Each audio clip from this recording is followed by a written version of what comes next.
Hello guys, ito pala yung day 3 ko. So, ayan, aura-aura ulit ako. Andiyan ako sa airport niyan. That was my flight going to Phuket. So, nasa doon yung airport na ako niyan. Sa Bangkok pa din.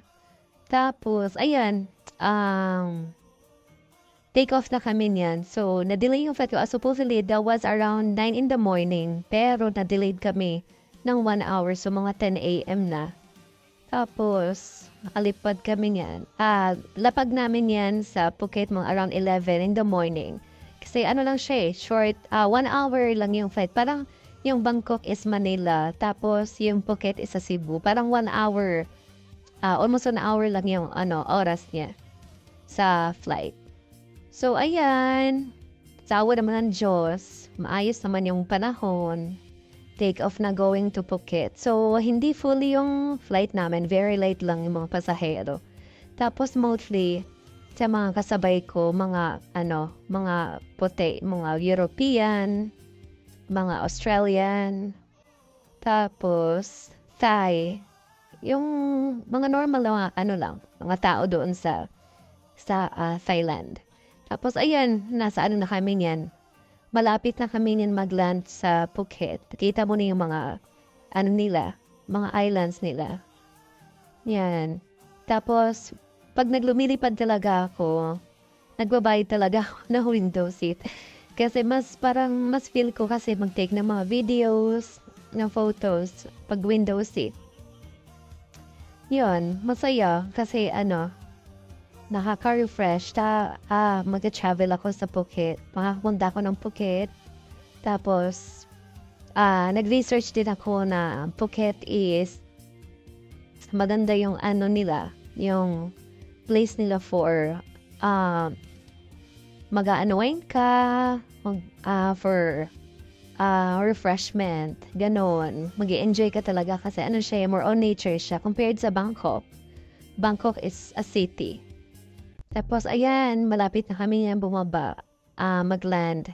Yan, ang ganda ng view. Ang ganda ng clouds, ang ganda ng sky. Tapos, makikita mo na yung mga nila, islands. Tapos, yung mga beach na white sand, makikita mo din. Yan, nakakatuwa lang kasi dati ini-imagine ko lang na kakapunta ako sa mga ganil lugar. Ngayon, nakapunta na ako.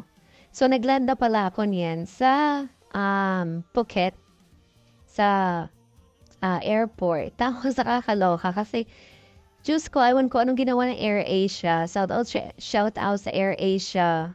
Winasak niyo ang aking maleta. Ayun. Tapos, hindi na ako nagpaka-stress. Ayoko na masyadong ma-stress sa maleta na sabi ng pinsan ko, hayaan mo na. Na lang, kalimutan mo lang yung baka masira pa yung bakasyon mo. So, bumili na lang tayo ng bago. Yun, ganun lang yung hanas namin doon. Yan, parang lang, sabi ko sa kanya, parang lang naman tayo nasa Cebu dito. Kasi sa Kalkar kasi kami sa Cebu. So, pag bumabiyahe kayo, mapapuntang Kalkar, ganyan yung mga views, mga puno, mga bundok. Very probinsya vibes talaga siya. Nakakatawa kasi nakaka-clear siya ng utak. Tapos, ayan, next, nakarating na pala ako niyan sa hotel. Tapos, sa likod kasi yung main entrance nila ng hotel. So, doon binaba ng Grab yung yung mga bagahe ko. Tapos, nandun na sa harap, nakuha na ng pinsan ko. Sabi ko, punta ako sa my pool area. Sabi ko, parang kilala ka itong batang to. Tinawag ko siya. Sabi ko, Tia. Ayun, nag-smile siya. Namukhaan ko yung yung braid niya kasi. Sinadya ka na pinsan ko nagpa-braid na itong malditang to. Tinuro niya saan yung villa namin. Tapos yun, katabi lang namin yung pool. Ayun, tinawag na ako ng pinsan ko. Sabi niya, dito tayo. Yun, chikahan na kami ng very light. Yan pala ang aking magandang pinsan from Australia. Yun. Tapos sabi ko, asan si Lily? Sabi niya, sa kwarto niyo. So, share kami ng kwarto ng mga bagets. 2-bedroom villa pala siya. May sala, may kitchenette, tas 2 rooms. Tapos, toilet at bath. Ayan, ang ganda ng braid ng yung malditang tiyang. Nginat-ngat na yung candy na binigay ko. Yan pala yung asawa ng pinsan ko, si Mark. Then, yung pinsan ko si Jane. Ayun, si Lay sa harapan. Si Kuya Laylay namin. Yan, going to lunch na kami kasi hinihintay na kami nung isang family friends nila na nagbakasyon din from Australia. Kasi nga, hinintay nila ako kasi nga, palapag na ako ng airport. Tapos, ayun, nasa na kami, sa Phuket na, nasa Kamala Beach, beachfront. So, yun nga, yung Phuket parang lang siya, parang siyang Boracay dito sa atin na konti lang yung tao, hindi crowded. Tapos, hindi maingay, as in peaceful talaga, marinig mo talaga yung waves. Ang refreshing, nakakakalma lang ng nerves. Tapos, ayun, nasa lunch na kami. Yan, walang ginawa yung dalawa, kundi magkulitan. Ayun, nasa habilang table yung family friends nila from Australia as well. Tapos, ayan, chika-chika, tawa lang kami ng tawa. Yan, si Kuya Lee, tsaka si Tiang. Si Tiang na mahilig sa sweets. Tapos, ayan, yung time na yan, tinawag siya ng daddy niya. Saan mo napuhay ang lollipop mo? Tinuro niya ako. Yan, sabi niya ng daddy niya. Ayan, nakailang sweets ka na ngayong araw na to. Kasi itong batang to ma-sweets talaga to siya. Yun. Tapos, ayan, lang ako niya, nag-video, lakad-lakad lang ako niyan sa beachfront. Tapos meron pala daw mga activities like yung parasailing, may jet ski, tapos may kabayo, may horseback riding pa nga dyan. Tapos ayaw mga nakapo, parang sa Boracay lang, yung mga nag-o-offer ng massage, tapos braid, ganon. Pero dyan sa kanila, hindi masyadong pushy. Alala ko kailan kami nag-Boracay nila mami nun. Kasi susundan ka talaga, as in, masyado silang sa sales. Parang sa trabaho ko lang, masyadong pushy. Pero naiintindihan natin kasi yun yung work nila. So siguro wala pa silang benta, kaya medyo pushy sila. Tapos ayan, nasa kami. Nasa pool kami, nag-swimming kami ng mga bagets. Yan, parang unang araw pa lang, tostado na ako. Kasi iba na talaga yung kulay ko. Alam ko sa sarili ko, shit.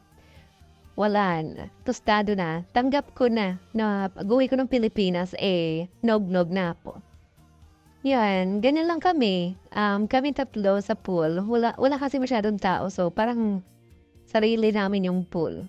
Yan, ginawa namin dyan, chikahan lang kami na very light, small talk, kinakamusta ko sila, kamusta yung schooling nila, gato ganyan.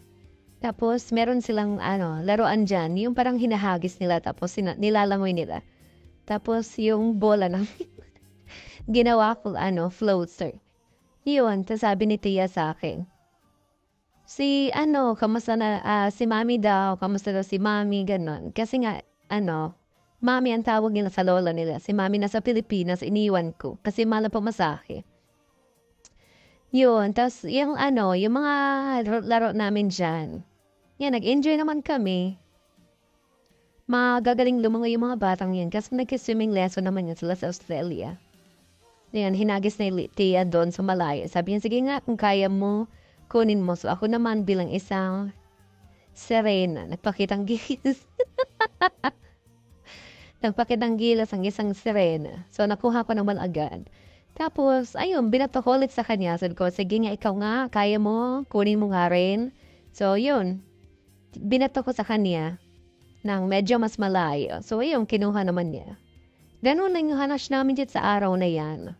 Walang masyadong ganat kasi that was our first day. Nakakamiss lang kasi namiss ko yung tunog ng alon,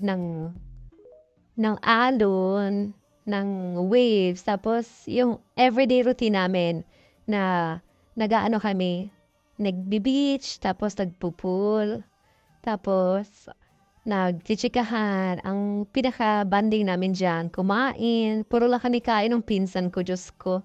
Kaya, ayun, nag-gain kami ng weight. Pero, nag-workout din kami dyan. And that was my first day with them sa Phuket, Thailand. Yun, sabi ko nga, maraming mga European, tsaka masarap silang katsikahan. Talaga sila? Interactive sila. Hindi sila naubusan ng chika. Yung mahilig sila sa small talk, tsikahan, tas nila, Na-appreciate nila, "Oh, ang ganda pa. Ang ganda ng ano mo, ng top mo. I like your outfit." Gano'n-gano'n sila. Tapos siyempre ikaw bilang isang ano, palaban na Filipino, siyempre 'di ka rin papakabog. Babalik mo rin sa kanila yung compliments, "Yeah, I like your, outfit as well."